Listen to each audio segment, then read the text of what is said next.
شروع اللہ کے نام سے جو بڑا مہربان نہایت رحم والا ہے۔ لوگو اپنے پروردگار سے ڈرو کہ قیامت کا زلزلہ ایک حادثہ عظیم ہے۔ اے مخاطب، جس دن تو اس کو دیکھے گا اس دن یہ حال ہوگا کہ تمام دودھ پلانے والی عورتیں اپنے بچوں کو بھول جائیں گی اور تمام حمل والیوں کے حمل گر پڑیں گے، اور لوگ تجھ کو متوالے نظر آئیں گے مگر وہ متوالے نہیں ہوں گے بلکہ عذاب دیکھ کر مدہوش ہو رہے ہوں گے۔ بے شک خدا کا عذاب بڑا سخت ہے۔ اور بعض لوگ ایسے ہیں جو خدا کی شان میں علم و دانش کے بغیر جھگڑتے اور ہر شیطان سرکش کی پیروی کرتے ہیں، جس کے بارے میں لکھ دیا گیا ہے کہ جو اسے دوست رکھے گا تو وہ اس کو گمراہ کر دے گا اور دوزخ کے عذاب کا رستہ دکھائے گا۔ لوگو اگر تم کو مرنے کے بعد جی اٹھنے میں کچھ شک ہو تو ہم نے تم کو پہلی بار بھی تو پیدا کیا تھا، یعنی ابتدا میں مٹی سے، پھر اس سے نطفہ بنا کر، پھر اس سے خون کا لوتھڑا بنا کر، پھر اس سے بوٹی بنا کر، جس کی بناوٹ کامل بھی ہوتی ہے اور ناقص بھی، تاکہ تم پر اپنی خالقیت ظاہر کر دیں، اور ہم جس کو چاہتے ہیں ایک میعاد مقرر تک پیٹ میں ٹھہرائے رکھتے ہیں، پھر تم کو بچہ بنا کر نکالتے ہیں، پھر تم جوانی کو پہنچتے ہو، اور بعض قبل از پیری مر جاتے ہیں، اور بعض شیخ فانی ہو جاتے اور بڑھاپے کی نہایت خراب عمر کی طرف لوٹائے جاتے ہیں کہ بہت کچھ جاننے کے بعد بالکل بے علم ہو جاتے ہیں۔ اور اے دیکھنے والے، تو دیکھتا ہے کہ ایک وقت میں زمین خشک پڑی ہوتی ہے، پھر جب ہم اس پر مہ برساتے ہیں تو وہ شاداب ہو جاتی اور ابھرنے لگتی ہے اور طرح طرح کی بارونق چیزیں اگاتی ہے۔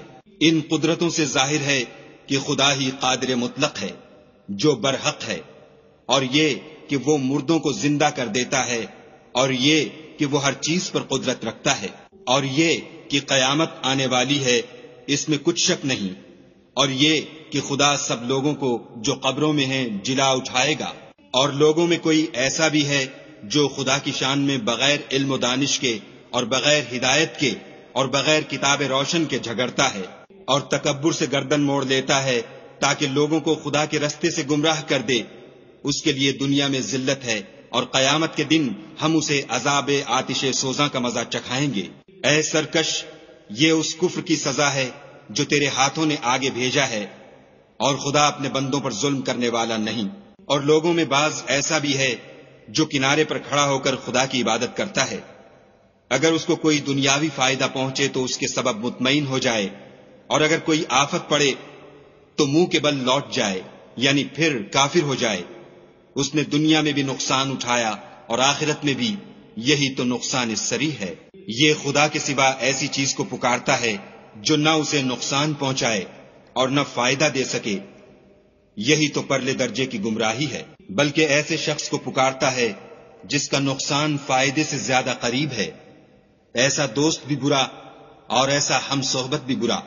جو لوگ ایمان لائے اور عمل نیک کرتے رہے، خدا ان کو بہشتوں میں داخل کرے گا جن کے نیچے نہریں چل رہی ہیں۔ کچھ شک نہیں کہ خدا جو چاہتا ہے کرتا ہے۔ جو شخص یہ گمان کرتا ہو کہ خدا اس کو دنیا اور آخرت میں مدد نہیں دے گا تو اس کو چاہیے کہ اوپر کی طرف یعنی اپنے گھر کی چھت میں ایک رسی باندھے، پھر اس سے اپنا گلا گھونٹ لے، پھر دیکھے کہ آیا یہ تدبیر اس کے غصے کو دور کر دیتی ہے۔ اور اسی طرح ہم نے اس قرآن کو اتارا ہے جس کی تمام باتیں کھلی ہوئی ہیں، اور یہ یاد رکھو کہ خدا جس کو چاہتا ہے ہدایت دیتا ہے۔ جو لوگ مومن یعنی مسلمان ہیں اور جو یہودی ہیں اور ستارہ پرست اور عیسائی اور مجوسی اور مشرک، خدا ان سب میں قیامت کے دن فیصلہ کر دے گا۔ بے شک خدا ہر چیز سے باخبر ہے۔ کیا تم نے نہیں دیکھا کہ جو مخلوق آسمانوں میں ہے اور جو زمین میں ہے، اور سورج اور چاند اور ستارے اور پہاڑ اور درخت اور چارپائے اور بہت سے انسان خدا کو سجدہ کرتے ہیں، اور بہت سے ایسے ہیں جن پر عذاب ثابت ہو چکا ہے، اور جس شخص کو خدا ذلیل کرے اس کو کوئی عزت دینے والا نہیں۔ بے شک خدا جو چاہتا ہے کرتا ہے۔ یہ دو فریق ایک دوسرے کے دشمن اپنے پروردگار کے بارے میں جھگڑتے ہیں، تو جو کافر ہیں ان کے لیے آگ کے کپڑے قطع کیے جائیں گے، اور ان کے سروں پر جلتا ہوا پانی ڈالا جائے گا، اس سے ان کے پیٹ کے اندر کی چیزیں اور کھالیں گل جائیں گی، اور ان کے مارنے ٹھوکنے کے لیے لوہے کے ہتھوڑے ہوں گے۔ جب وہ چاہیں گے کہ اس رنج و تکلیف کی وجہ سے دوزخ سے نکل جائیں تو پھر اسی میں لوٹا دیے جائیں گے، اور کہا جائے گا کہ جلنے کے عذاب کا مزہ چکھتے رہو۔ جو لوگ ایمان لائے اور عمل نیک کرتے رہے، خدا ان کو بہشتوں میں داخل کرے گا جن کے تلے نہریں بہ رہی ہیں، وہاں ان کو سونے کے کنگن پہنائے جائیں گے اور موتی، اور وہاں ان کا لباس ریشمی ہوگا، اور ان کو پاکیزہ کلام کی ہدایت کی گئی اور خدائے حمید کی راہ بتائی گئی۔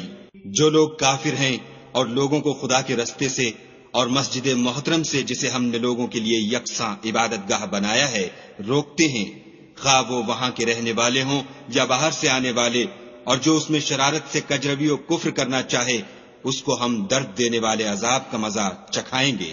اور ایک وقت تھا جب ہم نے ابراہیم کے لیے خانہ کعبہ کو مقام مقرر کیا اور ارشاد فرمایا کہ میرے ساتھ کسی چیز کو شریک نہ کیجو، اور طواف کرنے والوں اور قیام کرنے والوں اور رکوع کرنے والوں اور سجدہ کرنے والوں کے لیے میرے گھر کو صاف رکھا کرو، اور لوگوں میں حج کے لیے ندا کر دو کہ تمہاری طرف پیدل اور دبلے دبلے اونٹوں پر جو دور دراز رستوں سے چلے آتے ہوں سوار ہو کر چلے آئیں، تاکہ اپنے فائدے کے کاموں کے لیے حاضر ہوں، اور قربانی کے ایام معلوم میں 4 پایہ مویشی کے ذبح کے وقت جو خدا نے ان کو دیے ہیں ان پر خدا کا نام لیں، اس میں سے تم خود بھی کھاؤ اور فقیر درماندہ کو بھی کھلاؤ۔ پھر چاہیے کہ لوگ اپنا میل کچیل دور کریں اور نظریں پوری کریں اور خانہ قدیم یعنی بیت اللہ کا طواف کریں، یہ ہمارا حکم ہے۔ اور جو شخص ادب کی چیزوں کی جو خدا نے مقرر کی ہیں عظمت رکھے تو یہ پروردگار کے نزدیک اس کے حق میں بہتر ہے۔ اور تمہارے لیے مویشی حلال کر دیے گئے ہیں سوا ان کے جو تمہیں پڑھ کر سنائے جاتے ہیں، تو بتوں کی پلیدی سے بچو اور جھوٹی بات سے اجتناب کرو، صرف ایک خدا کے ہو کر اور اس کے ساتھ شریک نہ ٹھہرا کر۔ اور جو شخص کسی کو خدا کے ساتھ شریک مقرر کرے تو وہ گویا ایسا ہے جیسے آسمان سے گر پڑے، پھر اس کو پرندے اچک لے جائیں یا ہوا کسی دور جگہ اڑا کر پھینک دے۔ یہ ہمارا حکم ہے۔ اور جو شخص ادب کی چیزوں کی جو خدا نے مقرر کی ہیں عظمت رکھے تو یہ فعل دلوں کی پرہیزگاری میں سے ہے۔ ان میں ایک وقت مقرر تک تمہارے لیے فائدے ہیں، پھر ان کو خانہ قدیم یعنی بیت اللہ تک پہنچنا اور ذبح ہونا ہے۔ اور ہم نے ہر ایک امت کے لیے قربانی کا طریق مقرر کر دیا ہے، تاکہ جو مویشی 4 پائے خدا نے ان کو دیے ہیں ان کے ذبح کرنے کے وقت ان پر خدا کا نام لیں۔ سو تمہارا معبود ایک ہی ہے، تو اسی کے فرما بردار ہو جاؤ اور عاجزی کرنے والوں کو خوشخبری سنا دو۔ یہ وہ لوگ ہیں کہ جب خدا کا نام لیا جاتا ہے تو ان کے دل ڈر جاتے ہیں، اور جب ان پر مصیبت پڑتی ہے تو صبر کرتے ہیں اور نماز آداب سے پڑھتے ہیں، اور جو مال ہم نے ان کو عطا فرمایا ہے اس میں سے نیک کاموں میں خرچ کرتے ہیں۔ اور قربانی کے اونٹوں کو بھی ہم نے تمہارے لیے شعائر خدا مقرر کیا ہے، ان میں تمہارے لیے فائدے ہیں، تو قربانی کرنے کے وقت قطار باندھ کر ان پر خدا کا نام لو۔ جب پہلو کے بل گر پڑیں تو ان میں سے کھاؤ، اور قناعت سے بیٹھ رہنے والوں اور سوال کرنے والوں کو بھی کھلاؤ۔ اس طرح ہم نے ان کو تمہارے زیر فرمان کر دیا ہے تاکہ تم شکر کرو۔ خدا تک نہ ان کا گوشت پہنچتا ہے اور نہ خون، بلکہ اس تک تمہاری پرہیزگاری پہنچتی ہے۔ اسی طرح خدا نے ان کو تمہارا مسخر کر دیا ہے تاکہ اس بات کے بدلے کہ اس نے تم کو ہدایت بخشی ہے اسے بزرگی سے یاد کرو۔ اور اے پیغمبر صلی اللہ علیہ وآلہ وسلم، نیکوکاروں کو خوشخبری سنا دو۔ خدا تو مومنوں سے ان کے دشمنوں کو ہٹاتا رہتا ہے، بے شک خدا کسی خیانت کرنے والے اور کفران نعمت کرنے والے کو دوست نہیں رکھتا۔ جن مسلمانوں سے خواہ مخواہ لڑائی کی جاتی ہے ان کو اجازت ہے کہ وہ بھی لڑیں، کیونکہ ان پر ظلم ہو رہا ہے، اور خدا ان کی مدد کرے گا، وہ یقیناً ان کی مدد پر قادر ہے۔ یہ وہ لوگ ہیں کہ اپنے گھروں سے ناحق نکال دیے گئے، انہوں نے کچھ قصور نہیں کیا، ہاں یہ کہتے ہیں کہ ہمارا پروردگار خدا ہے۔ اور اگر خدا لوگوں کو ایک دوسرے سے نہ ہٹاتا رہتا تو راہبوں کے صومعے اور عیسائیوں کے گرجے اور یہودیوں کے عبادت خانے اور مسلمانوں کی مسجدیں جن میں خدا کا بہت سا ذکر کیا جاتا ہے گرائی جا چکی ہوتی، اور جو شخص خدا کی مدد کرتا ہے خدا اس کی ضرور مدد کرتا ہے، بے شک خدا توانا اور غالب ہے۔ یہ وہ لوگ ہیں کہ اگر ہم ان کو ملک میں دسترس دیں تو نماز پڑھیں اور زکوٰۃ ادا کریں اور نیک کام کرنے کا حکم دیں اور برے کاموں سے منع کریں، اور سب کاموں کا انجام خدا ہی کے اختیار میں ہے۔ اور اگر یہ لوگ تم کو جھٹلاتے ہیں تو ان سے پہلے نوح کی قوم اور عاد اور سمود بھی اپنے پیغمبروں کو جھٹلا چکے ہیں، اور قوم ابراہیم اور قوم لوط بھی، اور مدین کے رہنے والے بھی، اور موسیٰ بھی تو جھٹلائے جا چکے ہیں، لیکن میں کافروں کو مہلت دیتا رہا، پھر ان کو پکڑ لیا تو دیکھ لو کہ میرا عذاب کیسا سخت تھا۔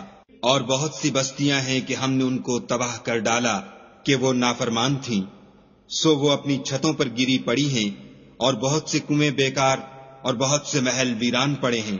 کیا ان لوگوں نے ملک میں سیر نہیں کی تاکہ ان کے دل ایسے ہوتے کہ ان سے سمجھ سکتے اور کان ایسے ہوتے کہ ان سے سن سکتے؟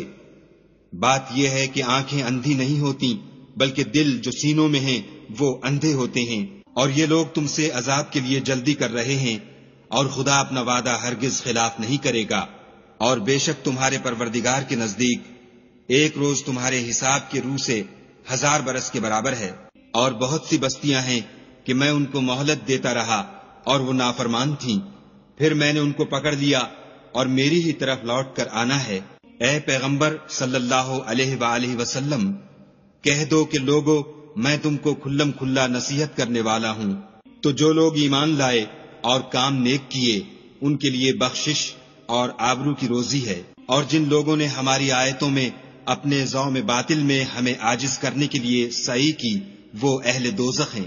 اور ہم نے تم سے پہلے کوئی رسول اور نبی نہیں بھیجا مگر اس کا یہ حال تھا کہ جب وہ کوئی آرزو کرتا تھا تو شیطان اس کی آرزو میں وسوسہ ڈال دیتا تھا، تو جو وسوسہ شیطان ڈالتا ہے خدا اس کو دور کر دیتا ہے، پھر خدا اپنی آیتوں کو مضبوط کر دیتا ہے، اور خدا علم والا اور حکمت والا ہے۔ غرض اس سے یہ ہے کہ جو وسوسہ شیطان ڈالتا ہے اس کو ان لوگوں کے لیے جن کے دلوں میں بیماری ہے اور جن کے دل سخت ہیں ذریعہ آزمائش ٹھہرائے۔ بے شک ظالم پرلے درجے کی مخالفت میں ہیں۔ اور یہ بھی غرض ہے کہ جن لوگوں کو علم عطا ہوا ہے وہ جان لیں کہ وہ یعنی وہی تمہارے پروردگار کی طرف سے حق ہے، تو وہ اس پر ایمان لائیں اور ان کے دل خدا کے آگے عاجزی کریں۔ اور جو لوگ ایمان لائے ہیں خدا ان کو سیدھے رستے کی طرف ہدایت کرتا ہے۔ اور کافر لوگ ہمیشہ اس سے شک میں رہیں گے یہاں تک کہ قیامت ان پر ناگہاں آ جائے یا ایک نامبارک دن کا عذاب ان پر آ واقع ہو۔ اس روز بادشاہی خدا ہی کی ہوگی اور وہ ان میں فیصلہ کر دے گا۔ تو جو لوگ ایمان لائے اور عمل نیک کرتے رہے وہ نعمت کے باغوں میں ہوں گے، اور جو کافر ہوئے اور ہماری آیتوں کو جھٹلاتے رہے ان کے لیے ذلیل کرنے والا عذاب ہوگا۔ اور جن لوگوں نے خدا کی راہ میں ہجرت کی پھر مارے گئے یا مر گئے ان کو خدا اچھی روزی دے گا، اور بے شک خدا سب سے بہتر رزق دینے والا ہے۔ وہ ان کو ایسے مقام میں داخل کرے گا جسے وہ پسند کریں گے، اور خدا تو جاننے والا اور بردبار ہے۔ یہ بات خدا کے ہاں ٹھہر چکی ہے، اور جو شخص کسی کو اتنی ہی ایذا دے جتنی ایذا اس کو دی گئی، پھر اس شخص پر زیادتی کی جائے تو خدا اس کی مدد کرے گا۔ بے شک خدا معاف کرنے والا اور بخشنے والا ہے۔ یہ اس لیے کہ خدا رات کو دن میں داخل کرتا ہے اور دن کو رات میں داخل کرتا ہے، اور خدا تو سننے والا دیکھنے والا ہے۔ یہ اس لیے کہ خدا ہی برحق ہے، اور جس چیز کو کافر خدا کے سوا پکارتے ہیں وہ باطل ہے، اور اس لیے کہ خدا رفیع الشان اور بڑا ہے۔ کیا تم نہیں دیکھتے کہ خدا آسمان سے مے برساتا ہے تو زمین سرسبز ہو جاتی ہے؟ بے شک خدا مہربان اور خبردار ہے۔ جو کچھ آسمانوں میں ہے اور جو کچھ زمین میں ہے اسی کا ہے، اور بے شک خدا بے نیاز اور قابل ستائش ہے۔ کیا تم نہیں دیکھتے کہ جتنی چیزیں زمین میں ہیں سب خدا نے تمہارے زیر فرمان کر رکھی ہیں، اور کشتیاں بھی جو اسی کے حکم سے دریا میں چلتی ہیں، اور وہ آسمان کو تھامے رہتا ہے کہ زمین پر نہ گر پڑے مگر اس کے حکم سے۔ بے شک خدا لوگوں پر نہایت شفقت کرنے والا مہربان ہے۔ اور وہی تو ہے جس نے تم کو حیات بخشی، پھر تم کو مارتا ہے، پھر تمہیں زندہ بھی کرے گا، اور انسان تو بڑا ناشکرا ہے۔ ہم نے ہر ایک امت کے لیے ایک شریعت مقرر کر دی ہے، جس پر وہ چلتے ہیں، تو یہ لوگ تم سے اس امر میں جھگڑا نہ کریں اور تم لوگوں کو اپنے پروردگار کی طرف بلاتے رہو، بے شک تم سیدھے رستے پر ہو۔ اور اگر یہ تم سے جھگڑا کریں تو کہہ دو کہ جو عمل تم کرتے ہو خدا ان سے خوب واقف ہے۔ جن باتوں میں تم اختلاف کرتے ہو خدا تم میں قیامت کے روز ان کا فیصلہ کر دے گا۔ کیا تم نہیں جانتے کہ جو کچھ آسمان اور زمین میں ہے خدا اس کو جانتا ہے؟ یہ سب کچھ کتاب میں لکھا ہوا ہے، بے شک یہ سب خدا کو آسان ہے۔ اور یہ لوگ خدا کے سوا ایسی چیزوں کی عبادت کرتے ہیں جن کی اس نے کوئی سند نازل نہیں فرمائی اور نہ ان کے پاس اس کی کوئی دلیل ہے، اور ظالموں کا کوئی بھی مددگار نہیں ہوگا۔ قریب ہوتے ہیں کہ جو لوگ ان کو ہماری آیتیں پڑھ کر سناتے ہیں ان پر حملہ کر دیں۔ کہہ دو کہ میں تم کو اس سے بھی بری چیز بتاؤں، وہ دوزخ کی آگ ہے جس کا خدا نے کافروں سے وعدہ کیا ہے، اور وہ برا ٹھکانہ ہے۔ لوگوں، ایک مثال بیان کی جاتی ہے، اسے غور سے سنو کہ جن لوگوں کو تم خدا کے سوا پکارتے ہو وہ ایک مکھی بھی نہیں بنا سکتے، اگرچہ اس کے لیے سب مجتمع ہو جائیں، اور اگر ان سے مکھی کوئی چیز چھین لے جائے تو اسے اس سے چھڑا نہیں سکتے۔ طالب اور مطلوب یعنی عابد اور معبود دونوں گئے گزرے ہیں۔ ان لوگوں نے خدا کی قدر جیسی کرنی چاہیے تھی، نہیں کی۔ کچھ شک نہیں کہ خدا زبردست اور غالب ہے۔ خدا فرشتوں میں سے پیغام پہنچانے والے منتخب کر لیتا ہے، اور انسانوں میں سے بھی، بے شک خدا سننے والا اور دیکھنے والا ہے۔ جو ان کے آگے ہے اور جو ان کے پیچھے ہے وہ اس سے واقف ہے، اور سب کاموں کا رجوع خدا ہی کی طرف ہے۔ مومنو، رکوع کرتے اور سجدے کرتے اور اپنے پروردگار کی عبادت کرتے رہو، اور نیک کام کرو تاکہ فلاح پاؤ، اور خدا کی راہ میں جہاد کرو جیسا جہاد کرنے کا حق ہے۔ اس نے تم کو برگزیدہ کیا ہے اور تم پر دین کی کسی بات میں تنگی نہیں کی، اور تمہارے لیے تمہارے باپ ابراہیم کا دین پسند کیا۔